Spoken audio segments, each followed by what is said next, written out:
tell me, when were you born and where were you born? I was born in 1906 in Missouri. What city in Missouri? It wasn't really a city. It was just a wide place in the road, Berry County. Berry County. Berry County. And that's all I know is Berry County. Right. That's all I've heard. Yeah. Right. Did you ever think you would live to be 100? No, I never did think much about it, and I just got to 100 all at once, and I thought, gosh, that's kind of getting old. No, I never dreamed. Well, tell me, do you have a goal for how long you want to live? Oh, well, no, I really don't. I don't want to live long. I want to live as long as I can walk, stay in my home, eat what I want, go to bed and sleep all night, enjoy my neighbors, enjoy my friends, and that's how long I want to live. That's great. What's the greatest thing about being 102? 101? You're 102, right? 100, yeah, I'll be 103 in August. Oh, yeah. my goodness. Yeah. What's the greatest thing about being almost 103? Well, you just have a lot of pleasant memories. And I reminisce when I was young and things I did and things, being with my folks and my sisters and the things we went. We used to live in, we homesteaded land in New Mexico when I was small. And then my sister was born in New Mexico. We went out there, and if we lived on the land 5 years, we got to keep it. And then we came back in a covered wagon. Did you really? We came back in a covered wagon, and my sister Pearl and I, we got to fussing because we got tired of riding in the wagon. And my dad said, well, would you like to get out and walk? Oh, yeah, we'd like to get out and walk.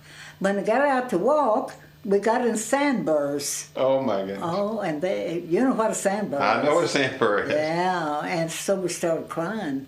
And he said, well, you want to get back in the wagon? Oh, yeah, we wanted to get back in the wagon. Because the sand was hot, and then the sandburrs, we were barefooted, see. Oh, my goodness, barefooted. Oh. Yeah. Well, now, how long did Pearl live?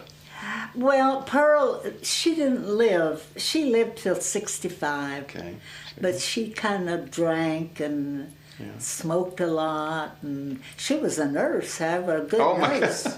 But she did should have known better. Anyway. She should have known better. She should have known better, but she did it anyway. And she was only 65. When she died. That's young. And my oldest sister, Faye, was 75. And my youngest sister was 88. She lived the longest, Wow.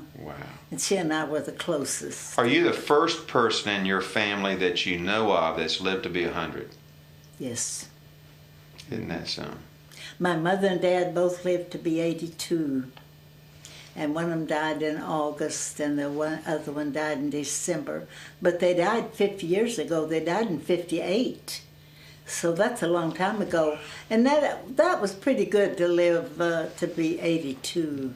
Oh, yes. And I read not long ago where 100 years ago, if you lived to be 45. That's right. Now, the average life expectancy back then was probably about 40, 45. Yeah. So, your parents had...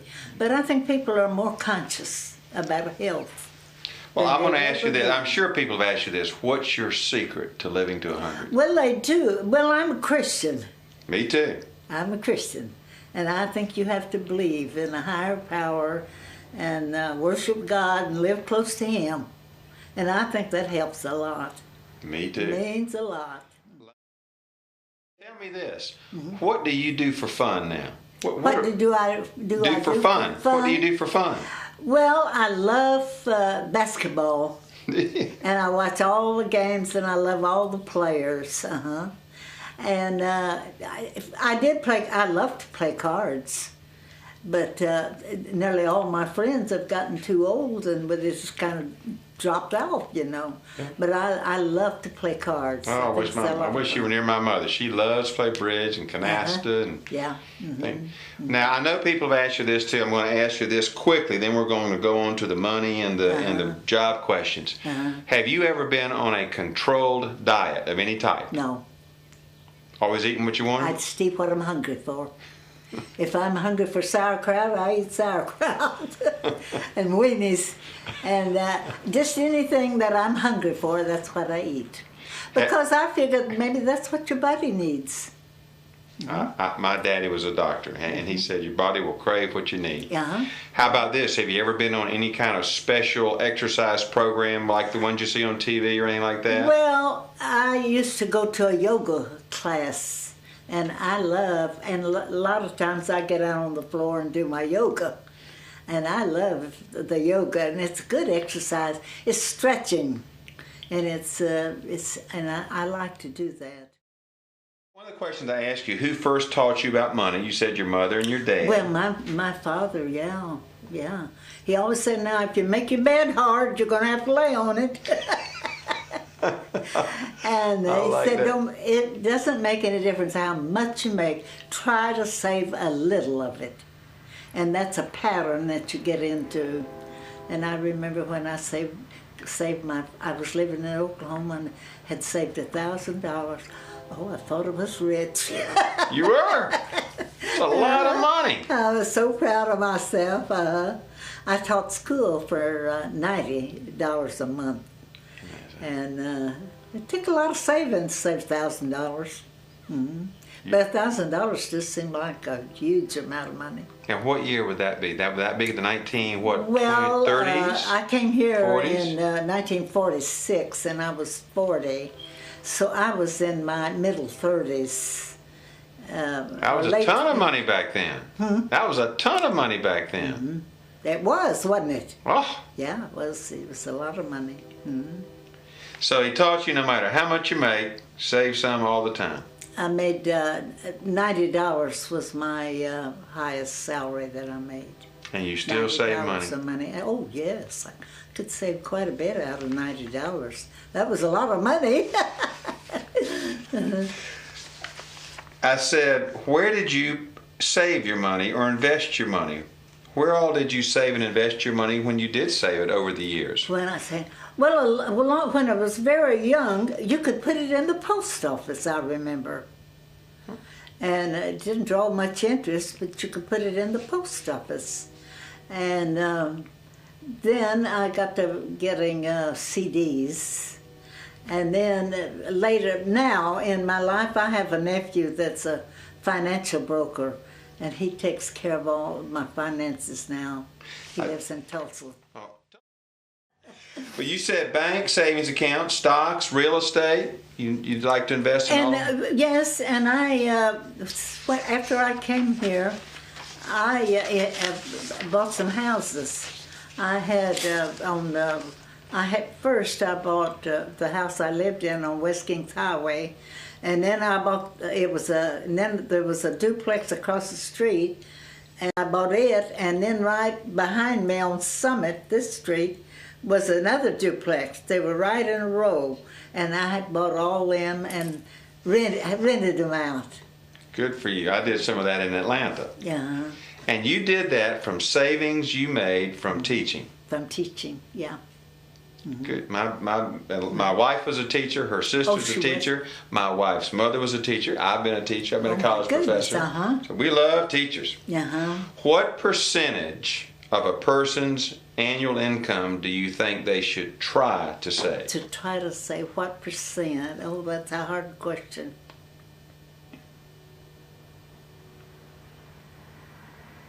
But I would think 10%. And if you could save more, just save all you can. That's the thing to do, save all you can. Tell me, have you ever used a credit card? Not in my life. I never had one. You paid for everything in cash? I always paid for everything I bought. Even I worked for Sears, and I never had a Sears. I never in my life had a credit card. Isn't that awful? No, that's probably why you're 103 almost. You've not had any stress of monthly credit card payments. But they say, well, that's not very wise because you haven't established credit. Well, I say, oh, I pay for everything. I don't need any credit. It's a great line.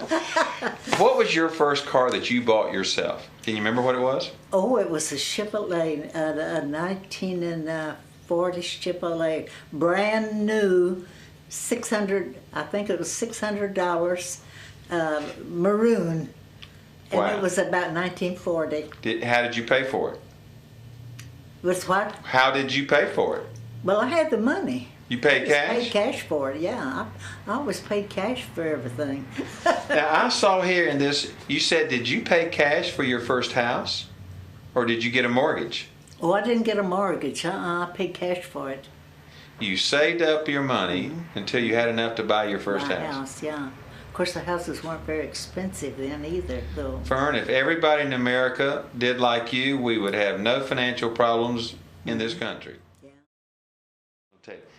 What is rich to you? What is rich to you? Well, now, rich to me is be in good health. That's first. It's not money. It's good health and enjoying life.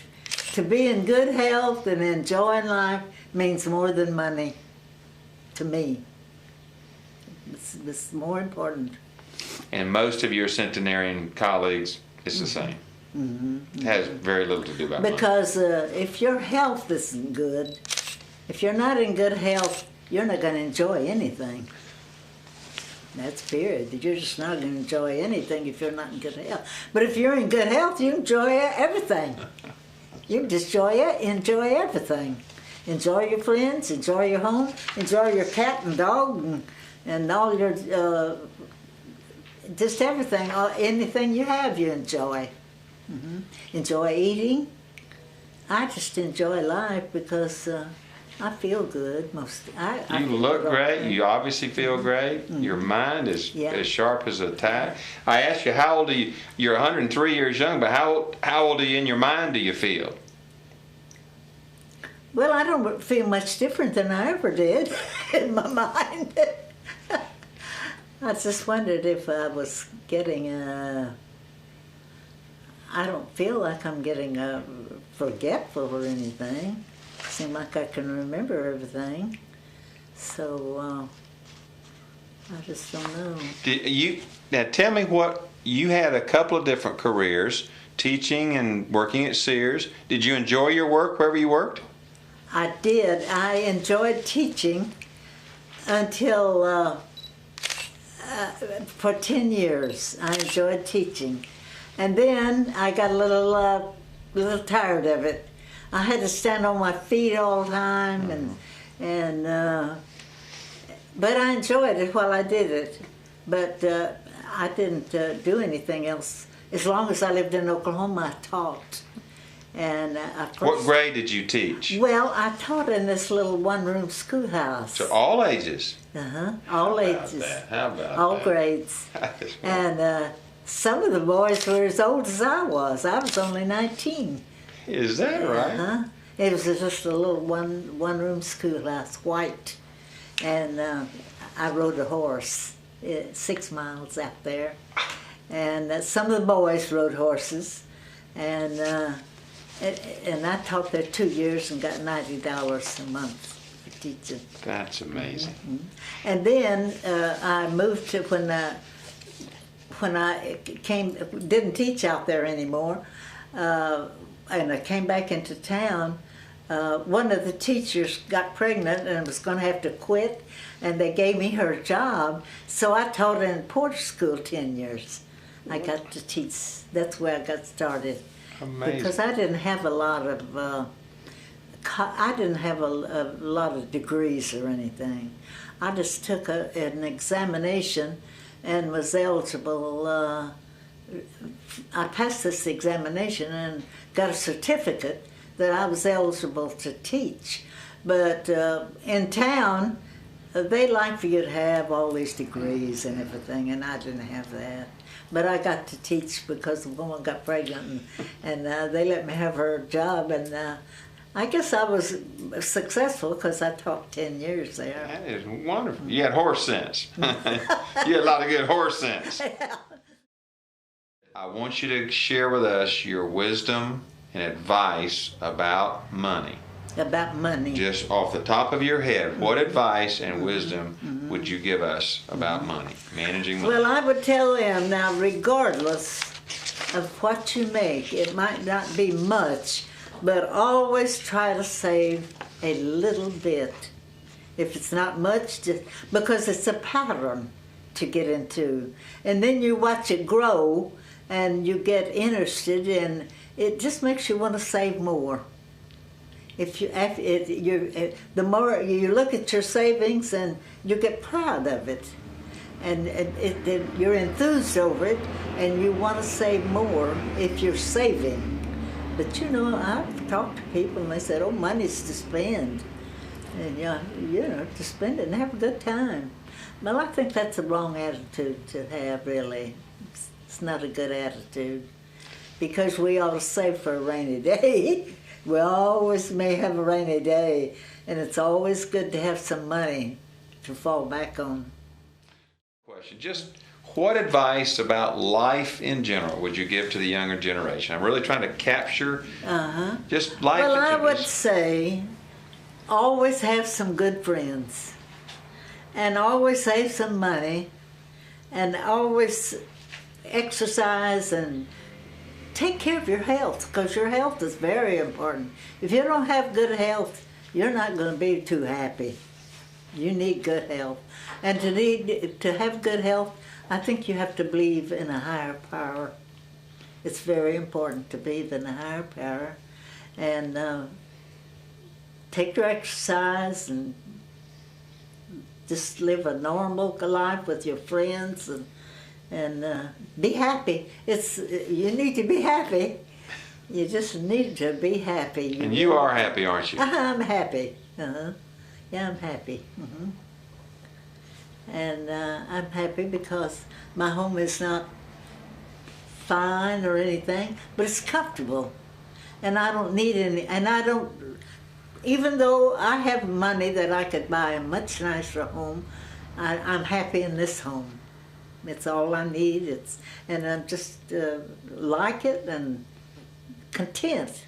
It's, you know, you need to be content in your life, and I have good friends. Ray's a wonderful friend, and I have Janice and Dorothy and Phoebe, and I have good women friends, and then I have Ray and Jack and Rick and Max. Men friends. It's nice to have men friends too.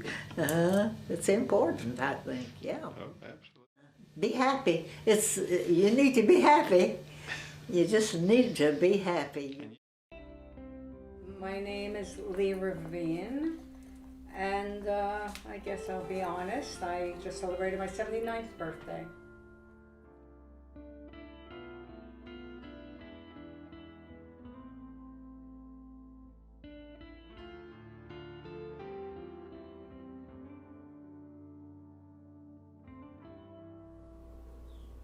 The secrets of a long and happy life.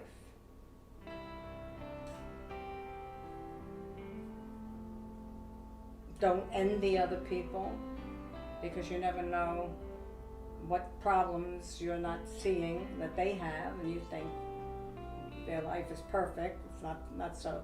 The grass is always greener on the other side of the fence, or so it seems. Long life is try to stay healthy.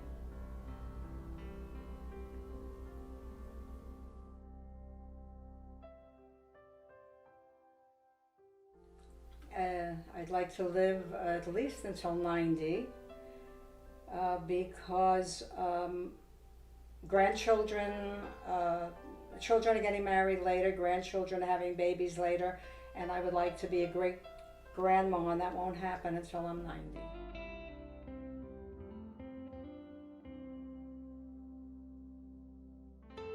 I was born in Brooklyn, New York. 79 years ago.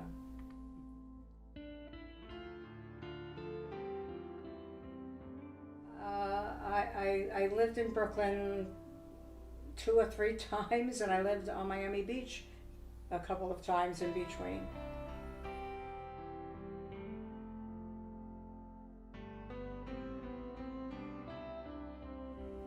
Probably, my first conscious memory probably was being given a piggyback, I think, by my father.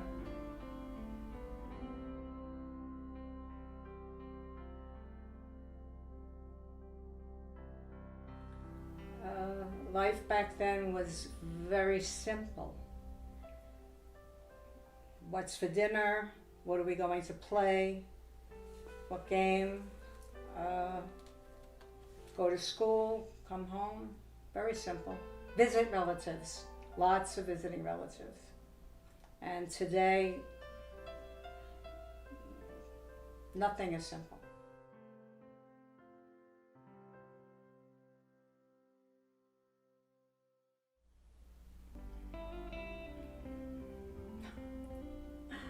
I don't like to sound frivolous, or I enjoyed going to steeplechase in Coney Island and going on rides. And to this day, if there's a merry-go-round, I will ride it.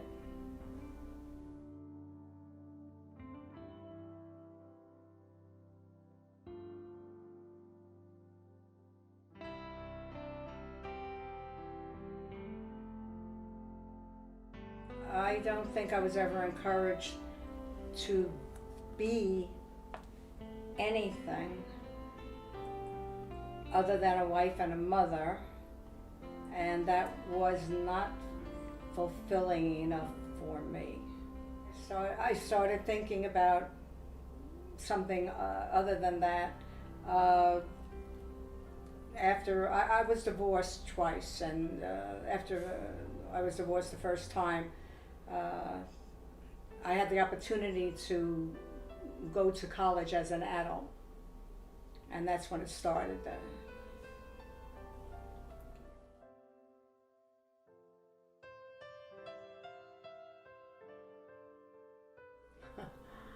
When I was a child, I probably wanted a lot of things that I didn't get, and I'm glad that I lived this long so that I could pretty much have anything I want.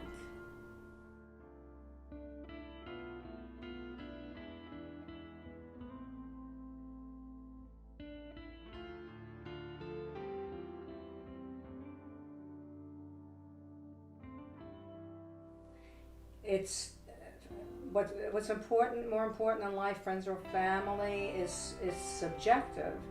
If you have a crummy family, then you reach out and hopefully you have good friends. And it's subjective. It's not, I can't say one is more important than the other. Ideally, you should have a good family first.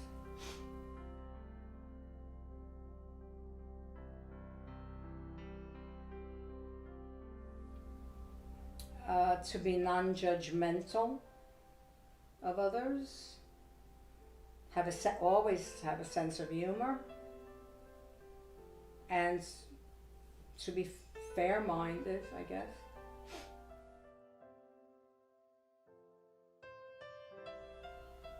I would think prejudice.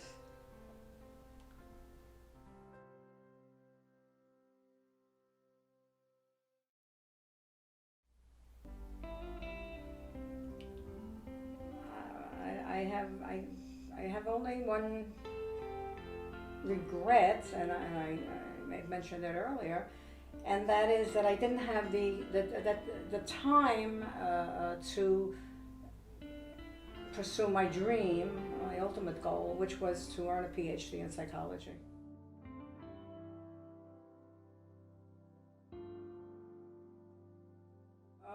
Recently, I got into a conversation with someone who owns a music school, And I said back when I was a teenager, I wanted to play the drums. And I was told girls don't play drums. And he offered me a free lesson just so I could get it out of my system. That's probably the only thing that I really had a passion for at some point in time and didn't pursue.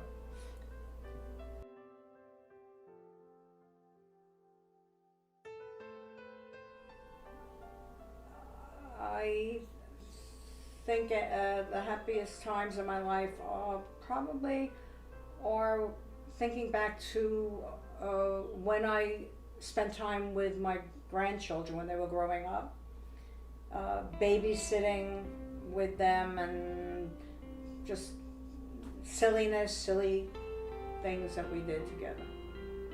When I moved down here 18 years ago, I would go up north every winter for a week in the freezing cold to babysit my two grandchildren because my daughter and her husband were away at a conference, and they couldn't wait until my daughter and husband came home because they would rat me out. They couldn't wait because my daughter would say, "Did Grandma take good care of you?" And then they would rat on me until she burnt the waffles, she got lost taking us to the movies, and stuff like that. And then my daughter would say, "But she took good care of you, didn't she? You're alive and well." Well, yeah, but they were kidding, everybody was kidding, it was good for laughs.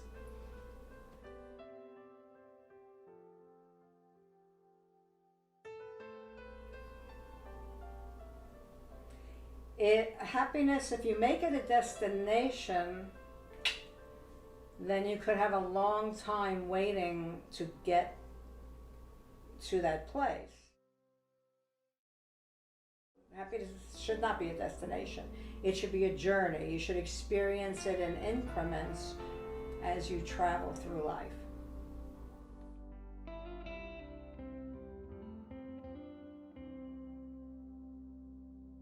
Pictures, photographs are very important to me because they are my memories, and I grew up with photographs being important.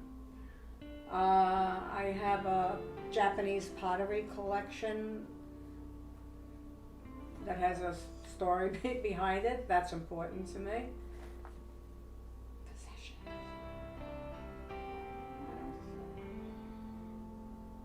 Oh, my books that I've written.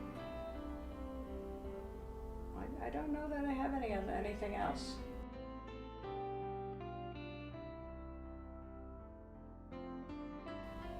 I think my parents were short on advice. Back when I was growing up, it was more warnings about strangers. Eating something cold will make you sick. Things like that. To this day, if I eat mayonnaise, salad made with mayonnaise in the summertime, I think I hear my mother's voice. Don't eat mayonnaise in the summertime, it could be spoiled.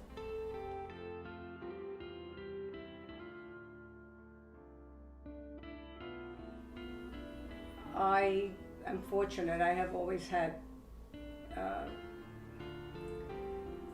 friends, more than one, and as a youngster I couldn't pick just one in particular.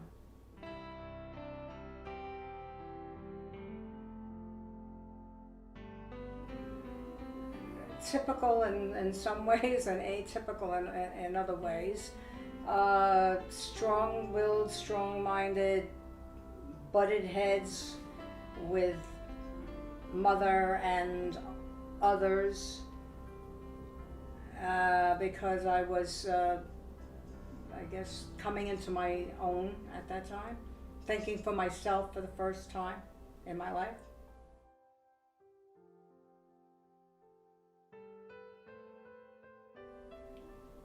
As, as far back as I can remember, I always had a boyfriend.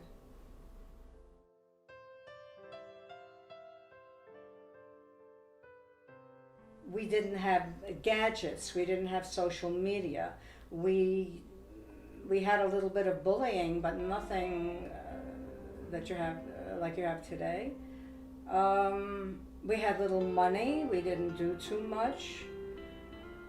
We didn't have too much, and we weren't allowed to talk back and to our parents. And it was their way or the highway.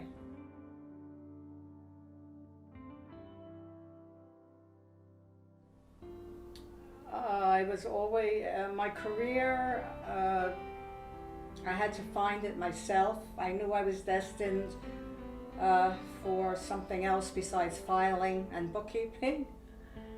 And I found it by going back to, or starting college in my 30s.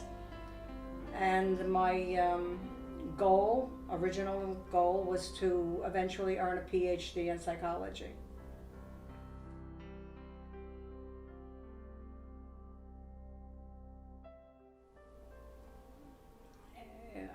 My biggest accomplishment, I guess, I'm torn between two things. One is having my daughter. I have one child. And the other thing is earning a master's degree and going on to a career that keeps on giving.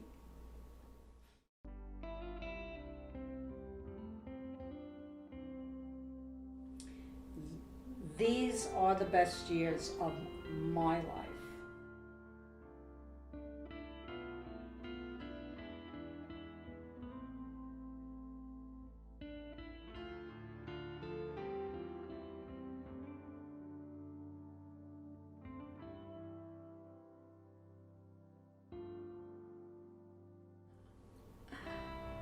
My first romantic relationship, at what age? Because my first one, I think I was 11 or 12, and the boy bought me a little Valentine of candy.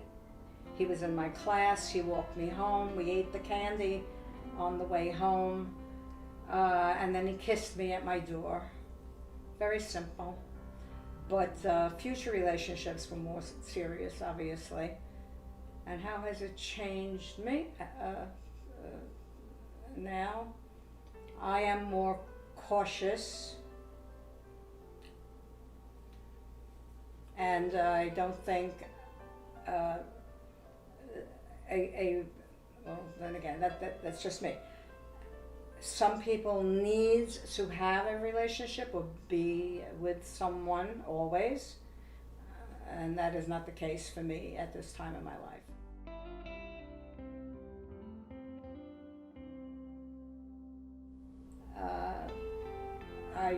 Having my daughter fulfilled me in a way that I had never been fulfilled before. And having one child was difficult in those days because people would make disparaging remarks, and my comeback was, you can't improve on perfection. Why I don't have another child.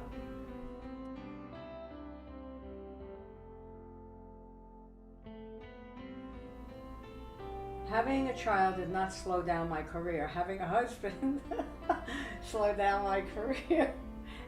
And responsibilities of being a wife at that time.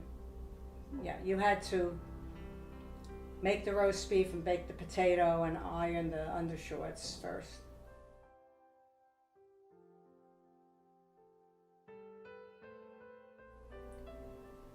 The aspect of my life that is better now than ever before is that I only have to answer to myself. I am free to be me. always had to answer to a boss, a spouse, a parent. Always had to answer to someone. I don't have to answer to anyone now.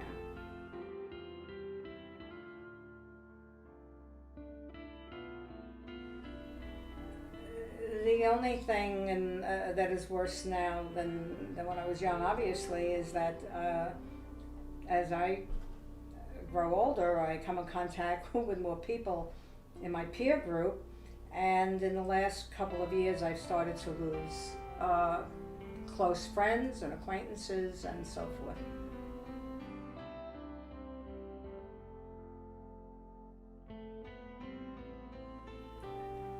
I have two favorite sayings, which are not original, but they have helped me, and I pass them on to others. Don't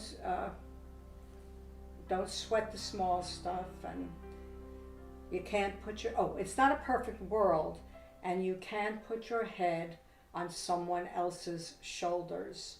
And if you keep thinking those two thoughts, you'll have a better life.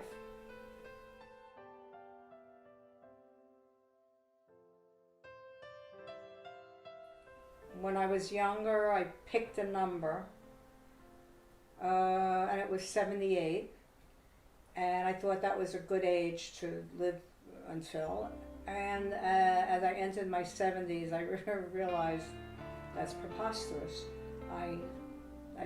My life took off in my 60s. As I said, 90 might be not an age to leave this earth, but an age to maybe consider assisted living.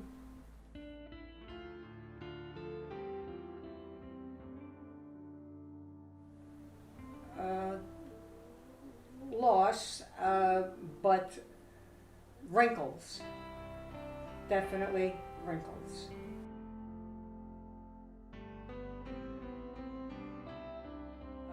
Actually, I don't have much free time. I'm involved in numerous projects. I write, I speak to communities and organizations. I'm a treasurer for an organization. I volunteer at a counseling center. I am really busy, and I love everything that I do.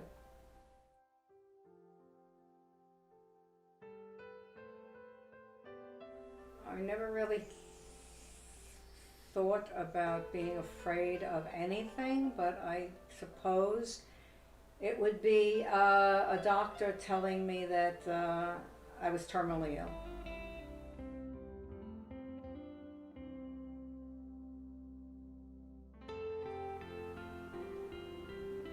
I guess me first.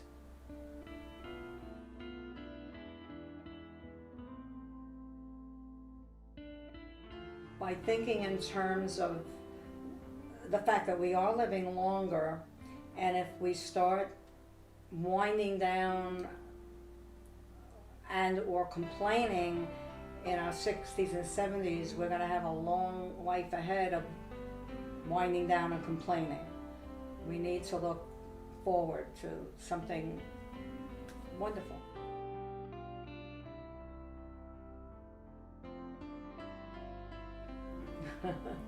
How do I keep myself healthy? I try and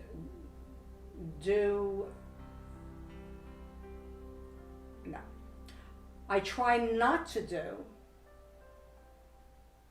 everything that my parents did, and I try not to do everything that I observe everybody else around me doing, because you have a whole population of people who are over-medicated and cheat like crazy.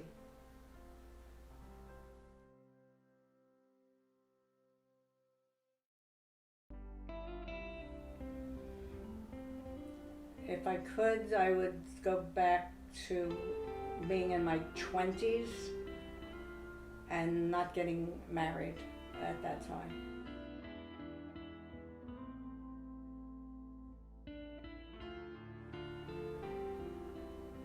Would I like to be young at this time in my life and have that kind of a life? Maybe I would try Hollywood.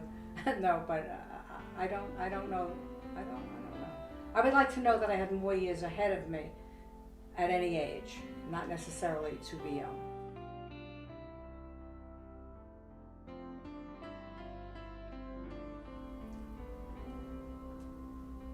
I would like to have been taller, thinner, with long flowing hair that moved when I shook my head back and forth.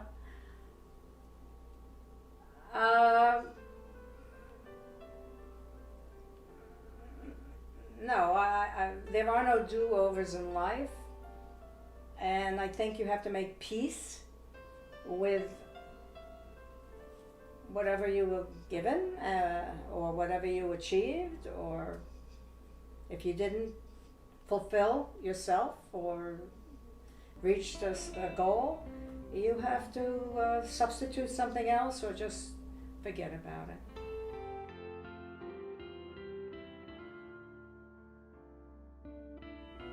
I think in general, honesty about how you feel, honesty about what someone expects of you or wants you to do, and you need to speak up if you disagree.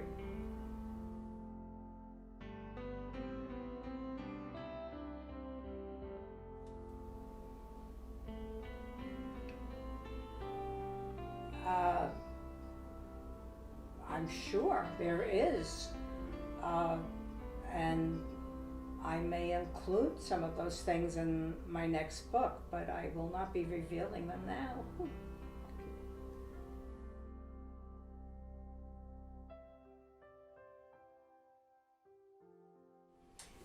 After I retired, I had the time and the inclination, and I had 7 journals that I wrote as part of a psychology assignment. I started with one journal when I returned to college from my master's degree, and the one journal for the assignment turned into 7 journals, which is my memoir, Writing Solo, My Journey Through Love and Madness.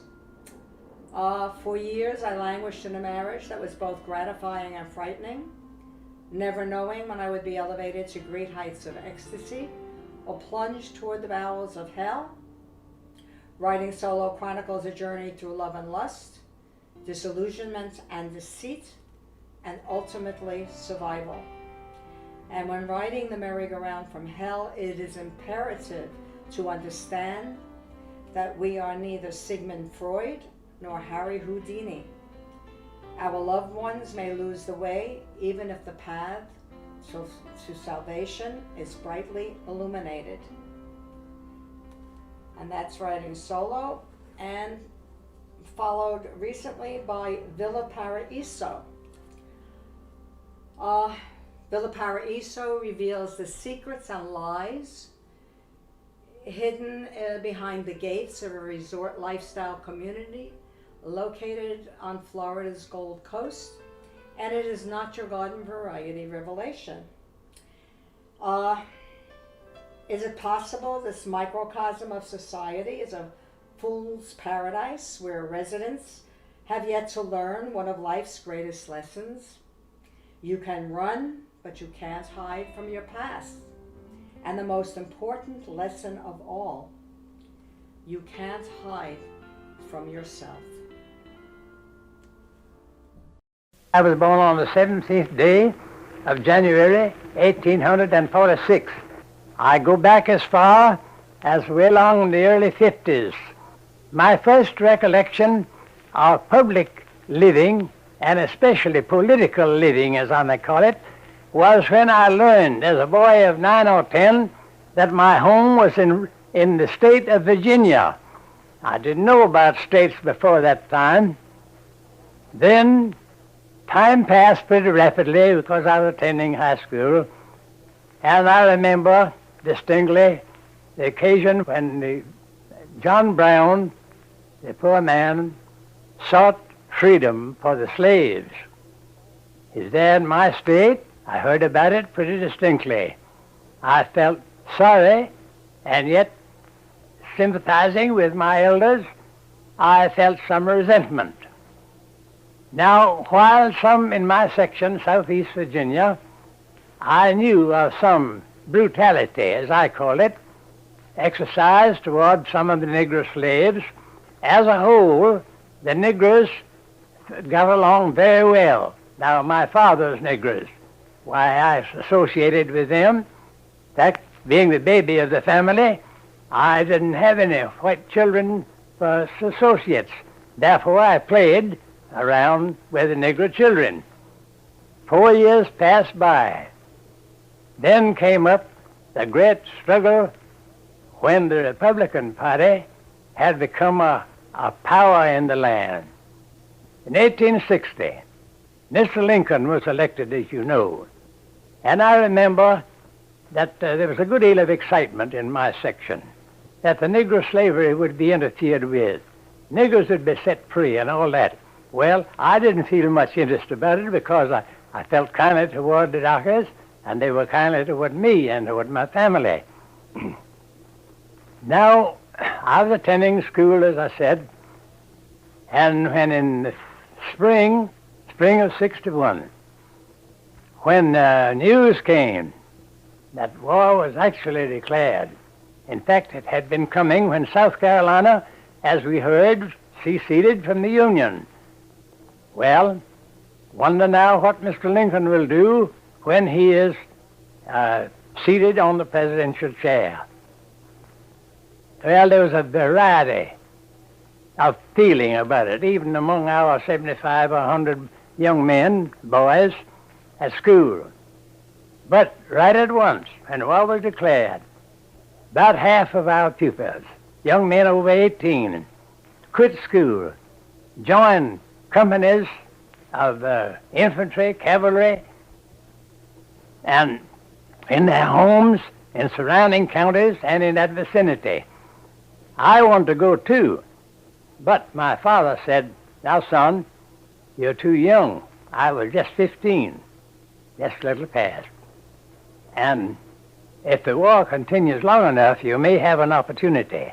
Well, so I rested, and the war began, and I heard about it. And I heard that at the Battle of Williamsburg, some of my classmates fell in the battle there.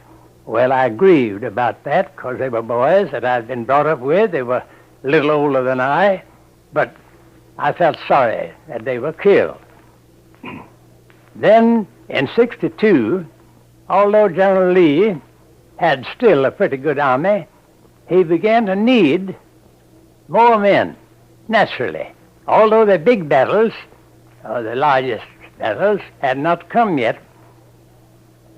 But my neighbors around there, some of them who were over 45, kinsmen of mine, some of them, began to get up a company of cavalry. And I, a boy of 16 and a half years old, joined the cavalry company, which afterwards was attached and counted with others among the 24th Virginia Cavalry.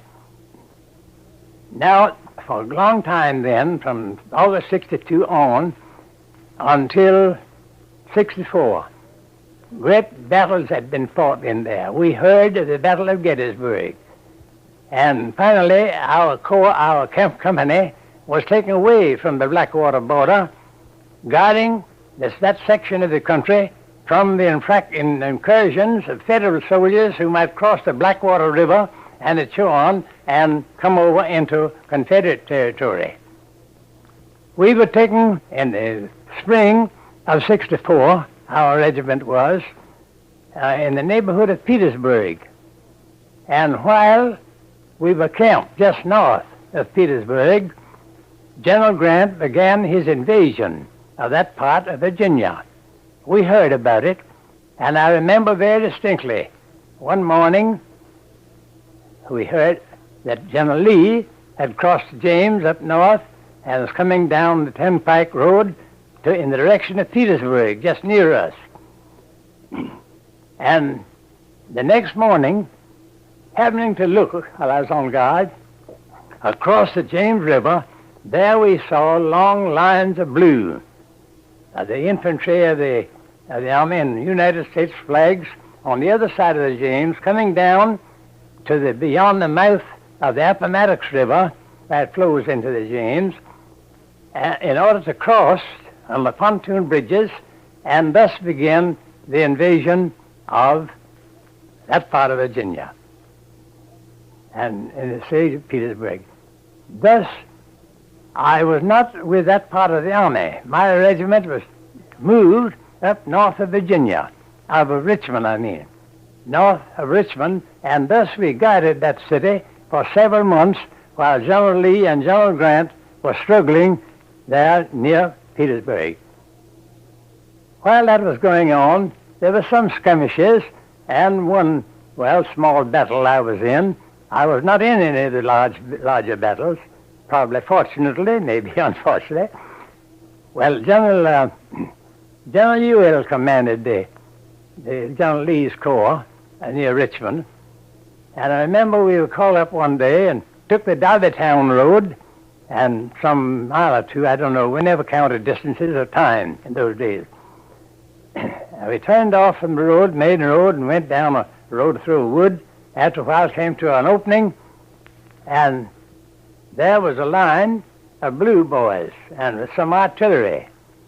And we charged them, and that's where I was struck the first and only time in my leg, which laid me up 2 months. I was sent home on furlough. Now, I want to bring in one or two little points there that might be of interest to some. We were around Richmond, my regiment was, all the time then, on doing little of nothing, while that war was still going on.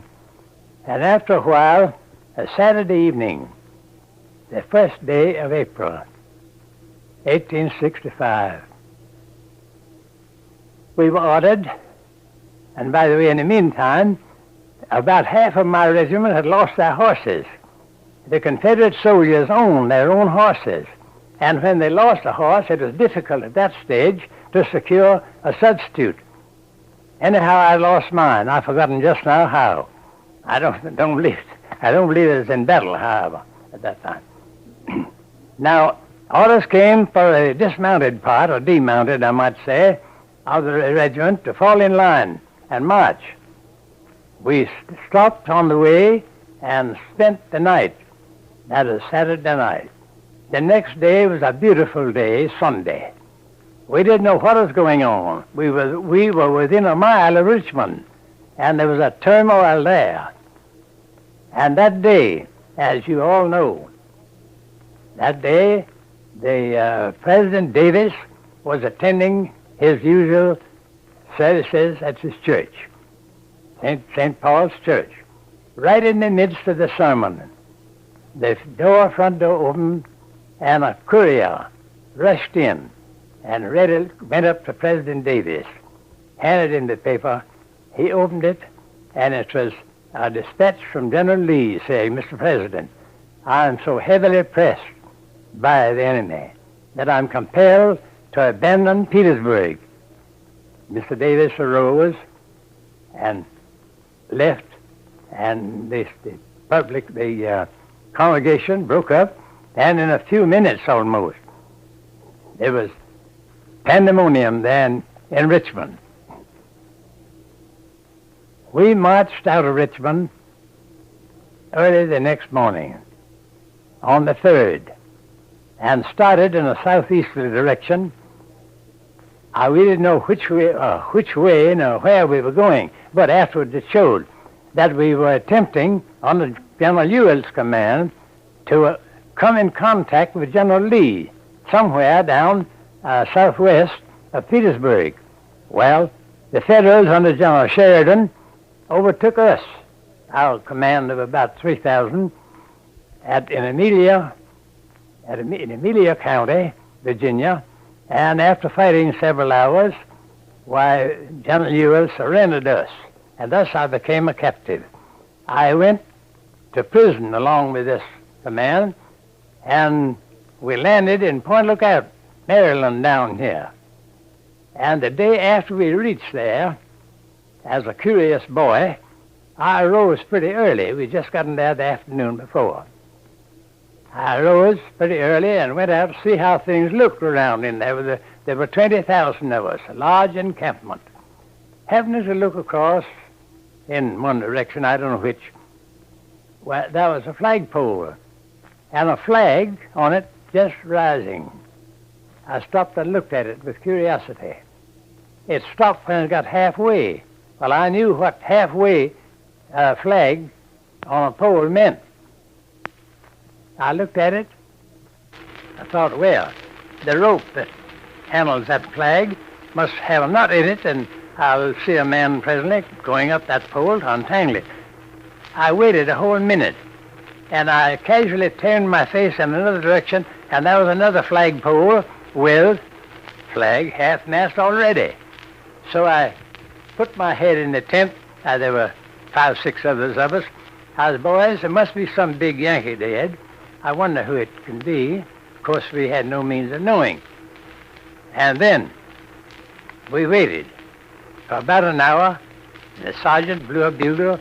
We, 150 of my company, fell in, and as soon as he finished calling our names, a number of us rushed up and said, "Sergeant, what does the half flag mean?" His face fell. He says, "President Lincoln was shot last night." Well, the feeling, the variety of feeling that came over us 20,000 men in just that one. Of course, there were several other prisoners, as you know. But as for me, and a boy, just 19, I didn't know what to think. I couldn't feel any hatred toward Mr. Lincoln, especially. I didn't feel any special hatred toward any Federal soldier. And when I began to think how kindly General Grant afterwards, on the 9th, acted toward General Lee, I felt kindly toward him. Now, comes up the question of what we Southern soldiers fought for. My friends, as a boy of 16 and a half years old, I didn't think about any abolition of slavery. My mind wasn't developed enough to take in what the politicians had in mind, and hence there was no trouble as to the freedom of the slaves. About half of the Negroes, of my father's Negroes, left and went to Norfolk to be under, as they considered, protection, but another half, 40, 50 of them, remained and cultivated the crops until after the war. The South did not fight for the preservation or extension of slavery. General Lee, as is well known,